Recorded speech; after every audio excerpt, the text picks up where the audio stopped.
நல்ல நறுமணம். டேய் இவனே, டேய் Karur company, sorry sorry sorry, Coimbatore Pushparaj. ஓ அப்படி.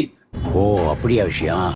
ஆட சங்கீத் ஆர்எஸ்எஸ் ஷூனைக்கு sorry sorry sorry mister Nirmal மோகன் குமார்.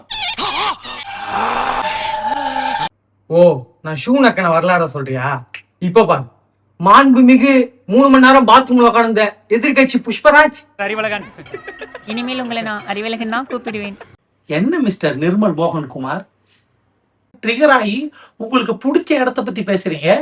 ஏன்னா 41 பேர் இறந்தப்ப நீங்க உங்க அண்ணன் உங்க கூட்டம் எல்லாருமே 1 மாசம் கக்குஸ்ல தான் இருந்தீங்களா? அங்கதான் எல்லாம் பண்ணீங்களான்னு கேள்விப்பட்டேன். இல்ல தெரியல, உங்களுக்கு பிடிச்ச இடம் அதான் பொழுது ஆவட்டா கக்கூசு மூத்திரம் பீச்சி சி அருவருப்பா இருக்குது அப்படின்னு ஆனா கேட்டா உங்களுக்கு கோவம் வருமா? வராதா? வராது வராது. ஏன்னா உங்களுக்கு பிடிச்ச இடம் அதுதானே, கக்கூஸ்கள். எனக்கு ஒரு டவுட் மிஸ்டர் நிர்மல் மோகன் குமார், உங்ககிட்டடா மோகன், உங்ககிட்ட தான் கேட்குறேன். ஆமா, நான் 3 மணி நேரம் கக்கூஸ்ல இருந்தேன்னு சொல்றல, அப்ப நீ என்ன பண்ண?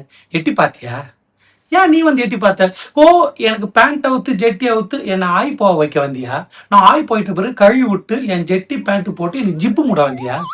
இல்ல கேட்கறேன், நான் கக்கூஸ்ல இருக்கும்போது நீ நான் பண்ண என்ன? உன்னோட வேலை அதுவா? ஒரு தெரியல. நல்ல வேலைடா. இதே மாதிரி கக்கூஸ்ல போய் நில்லுங்க, யாராவது வராங்களோ அவுத்து ஆய் போயிட்ட பிறகு கழுவி விட்டு ஜெட்டியை போட்டு விட்டு. என்ன எனக்கு அசிங்கமா இருக்கு. நீ ஒன்று ஆரம்பிச்சா நான் ஒன்று சொன்னேன், உடனே கக்கூசு மூத்திரம் சி அருவருப்பா இருக்குறா உங்களெல்லாம் பார்த்தாலே. உங்க கூட சேர்ந்து நாங்க அருவருப்பா பேசுறோம்.